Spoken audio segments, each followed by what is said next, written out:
La mort, la mort.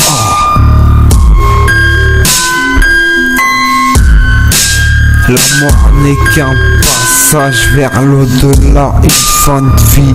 Un corps épuisé qui ne parvient plus à vivre, avoir vécu une vie d'être humain civilisé, à être éduqué, à être exploité par le travail, arriver à un âge où c'est difficile de faire quoi que ce soit et où la mort permet de rester, d'arrêter de souffrir, de passer à autre chose. La mort n'est qu'un passage, un passage de la vie à la fin de vie. Une fois on est déclaré mort, c'est qu'il n'y a plus de vie.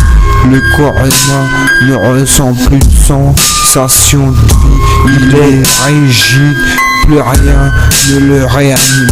De son vivant, le mort était aimé ou détesté. Il avait son cercle familial, ses amis et les gens qui l'ignorent. Aimer le mort, lui dire qu'il s'ennuie, c'est plus pareil. Il manque quelqu'un, sa part, sa présence commémorée par la date de sa mort. On se rappelle ses combats, les montagnes qu'il a déplacées pour les vivants, ce qu'il voulait. Sa famille se rappelle de lui, avoir été épuisé, avoir donné le meilleur de toi jusqu'à son dernier souffle, avoir aimé et protégé les siens de ceux qui disent du mal de sa réussite, de s'assurer qu'il laissera aux siens après la mort un minimum de confort pour continuer les activités du défunt et penser à l'avenir, sa descendance. C'est pas tout aimer de dire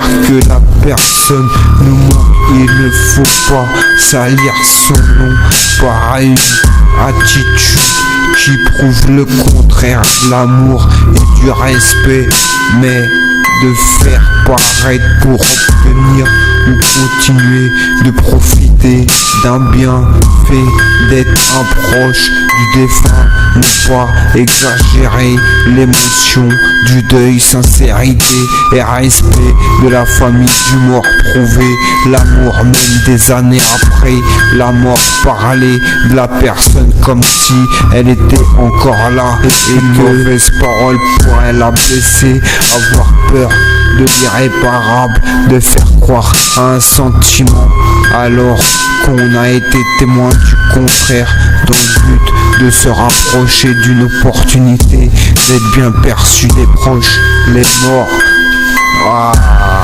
morts rejoignent le ciel, l'état d'esprit avant la mort détermine ce que ressentait le mort. Si le mort est agacé, stressé, il s'ensuit une activité météorologique qui illustre l'état de tristesse, de souffrance ou de joie du mort de mourir. L'être humain doit être apaisé, il doit être serein, comme si la mort était naturelle, comme si sa vie n'avait pas était faite de stress et d'angoisse. S'il veut profiter d'un rayon de soleil comme dernier message aux siens pour prouver le bonheur d'avoir vécu avec les personnes qui l'ont rendu heureux. Problème dans ce monde, les gens sont malheureux et souvent aux enterrements c'est de la pluie. Les orages sont-ils la preuve de maltraitance?